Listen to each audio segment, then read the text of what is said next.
Bridgewater is a hedge fund that I think is of some interest. It's the world's largest hedge fund. It's $150 billion in assets. So if you think about them charging, say, 1% per year, that's $1 billion a year that they make just for operating their hedge fund. And if they charge 10 or 20% incentive fee, you can add that up. If they made, say, 10%, that's 15 billion. 20% of that is 3 billion. And they've done that for many years. So in any event, that's why Ray Dalio, their principal of the fund, the guy who started the fund in 1975, is one of the richest people in the world. But what's interesting about Bridgewater is they're very different from any other hedge fund. They don't trade stocks. They might trade a little bit just by accident, but in general, they're not trading stocks. And we'll talk about what it means to be a macro hedge fund. But when I started in hedge funds, I would have found a fund like Bridgewater very confusing. I would have said, well, why? How can they not be trading stocks? What is there other than stocks? And I think that's one of the things that we're going to focus on in this chat. So one of the things that makes Bridgewater a little bit different from everyone else is something a lot about their operating philosophy. Whether or not this has actually impacted their investing results, I'm not so sure. I think a lot of people aren't so sure, but they definitely have an interesting operating philosophy, and they call it radical transparency. And so basically, this concept of radical transparency is one where at Bridgewater's offices, everything is taped. Everything is every discussion is people call it a cult sometimes. Everyone sort of they have this policy where you just sort of have to opine on things and be sort of radically honest about whether you feel like ideas are good or bad. So you're expected to call your peers. I don't think for the sake of disparagement, but for the sake of transparency, you're supposed to say things like, well, I think this is a terrible idea because you're failing to understand this is your flaw in your hypothesis. And you're supposed to be willing to do that without any sort of fear of punishment or retribution for, being sort of emotionally hurtful sometimes with respect to these decisions. And the idea is that we should rise above our emotional tendencies to be hurt when someone calls your idea a bad idea and focus on the result, which is more important than perhaps the emotional impact. So a good quote from Ray Dalio's so-called principles is, how big of an impediment is psychological pain to your progress? And if you stop and think about that psychological aspect of becoming a better investor, or maybe a better executive, or whatever it is you do, a better student even, or a better parent, psychological pain is extremely damaging. A lot of people, they made 45 billion, not 45 trillion. No one's made 45 trillion. The psychological pain is the biggest impediment, I think, to all of our own progress. And I'm glad that Dalio is more gifted with words than perhaps I am. But the idea that we are our own worst enemy is something I've said many times in this series, and that we struggle to progress because of our own inborn and ingrained psychological problems, particularly the fear of psychological pain. The idea that you could be wrong, the idea that you could be very wrong, the idea that you could have been doing something for 15 years or 20 years and had been dead wrong about what you were doing. That's something that's really painful. And so you can see all of Ray Dalio's principles on actually this website, principles.com, which is something I would encourage you to go and read. It's somewhat autobiographical, it's somewhat instructive, and I think you'll enjoy it very much. And there's just a couple of quotes there, but you can kind of see some of them here. Let's go and visit this briefly just to sort of check it out and see what it's all about. So if you go to my most fundamental life principles, you can kind of see things like, I worked for what I wanted, not for what others wanted me to do. I wrestled with my realities, reflected on the consequences of my decisions, and learned and improved from this process. Some of it is, again, autobiographical. This sort of traces back his history and life. Truth, more precisely an accurate understanding of reality, is the essential foundation for producing good outcomes. And again, this is sort of why I sat there and made this spreadsheet about the markets. There's this ostensible truth we're given by the world that stocks go up over the long run. And we've built all these massive structures like mutual funds and 401ks around this so-called truth. But the reality is it's not true, which is really enormous. And even if it is true to a very small extent, like say the markets generate 3 or 5% returns, and if you want to twist the numbers and torture them to the way back in the beginning of the founding of this country, again, you're just torturing your bias even further to prove a point. But if you really wanted to believe that, at the end of the day, what I've pointed out with respect to inflation and taxes truly undermine the argument by at least 50 to 75%. So in any event, you can see that what Dalio is offering up here is that you can look at the superficial layer of the truths that were given, but I think that the real good results come from really trying to challenge these foundations. And I think that for my own, just sort of ground at home, my own sort of experience in hedge funds was sort of difficult for me to succeed in hedge funds, and I think difficult for most hedge funds. That's why most hedge funds don't last very long. In fact, out of most hedge funds that have ever been started, almost all of them have been closed due to lack of performance. And the very few that have performed, well, some of them have done it by doing illegal things. Some of them have done it by exploiting things that have disappeared. Some of them shouldn't be in business. Some of them have negative results, even though they manage billions of dollars. So I think that the reality is that my own sort of coming to terms with the fact that the financial marketplace isn't a great place to make a lot of money. It is certainly not edifying psychologically to trade pieces of paper. Index funds, I don't think outperform anything. Maybe they outperform hedge funds, but they certainly, in and of themselves, are not, I think, a good returning instrument. So anyway, this sort of examination that Ray Dalio encourages, this fundamental examination of the truth, is, or this accurate understanding of reality, certainly led me to stop investing in managers of assets. In other words, drug assets, like having a healthcare hedge fund. It made more sense for me to actually manage those assets directly, and that was a better way to sort of procure return or alpha or whatever you want to call it than anything else. And so he's got a lot of cool kind of thoughts here, and this has got to be hundreds of pages.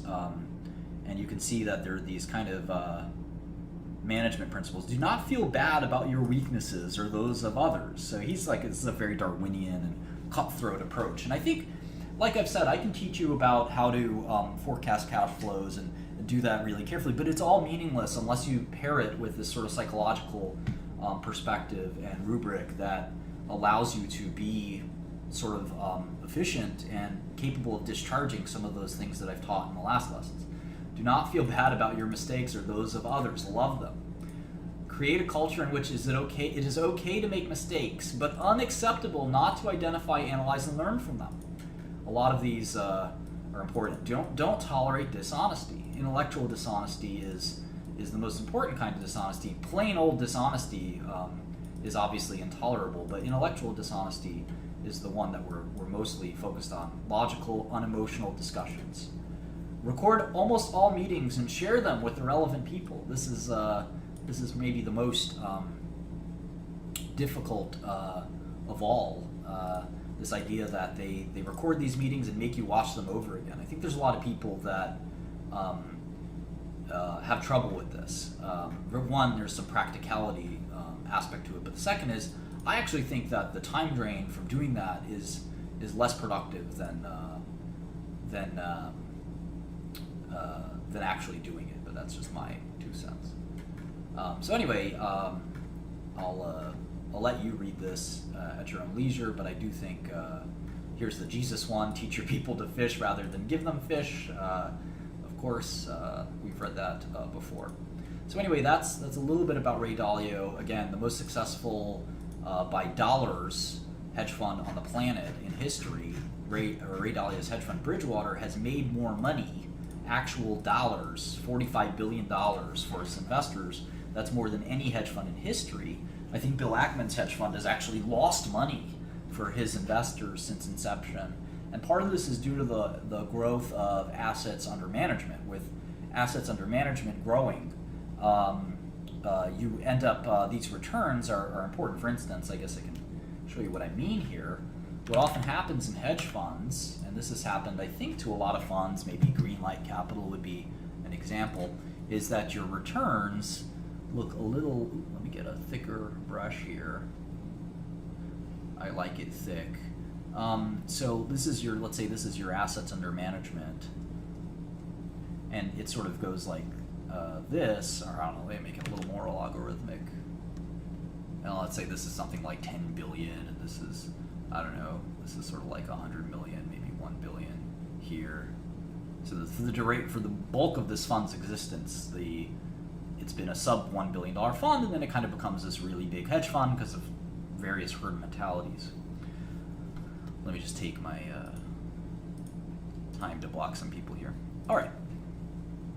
So let's say this is return, annual return, and let's say this is, say, 30%, some good, really good return. This is 10%, this is 0%. This is actually a negative return. What often happens here is you'll have this like really good return until the fund hits this critical AUM. So even a couple of years in this territory, say down 10%, would produce an actual down $1 billion for investor years. While these 30% years in the $100 to $1 billion range, that's only, say, $300 million. So one bad year at 10 billion can wipe out your entire track record of returns.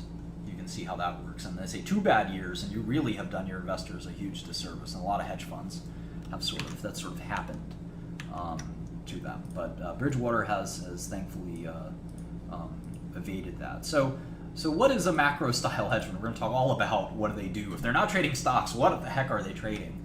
And one of the things that they go through is something called risk parity. And this is sort of a strategy that I wouldn't say pioneered, but they definitely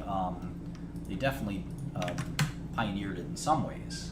They didn't invent it, but I think they put it into practice more than others. So this is a paper written not by Bridgewater actually, but by AQR.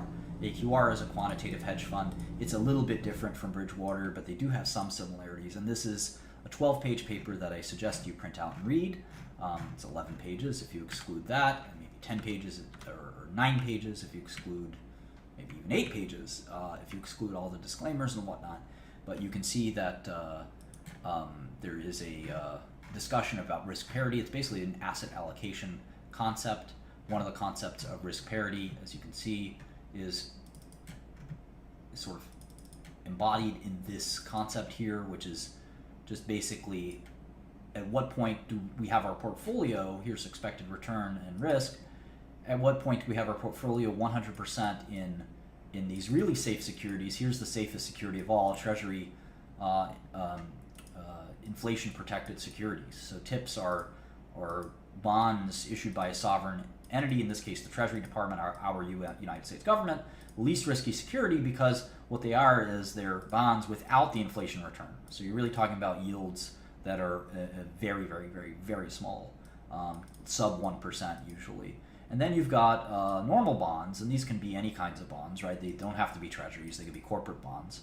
And here's a mixed portfolio where you have 60% stocks, 40% bonds, and here's like a really risky portfolio of 100% stocks, and he's even riskier, 100% emerging markets equities. So the question is, what kind of return do we expect? So one of the ways that people employ risk parity, which I really don't endorse, but it's sort of something that's worked. It's this rebalancing concept. So let's say you open your fund up and it's year 1, and assume all else is equal, and equities have recently dropped 10%. And we're sort of just do equity performance, bond performance, and then we're going to do equity exposure and bond exposure. So obviously in year 0 your hedge fund wasn't around, and let's say the ideal mix is going to be 60-40. You can see the equities dropped.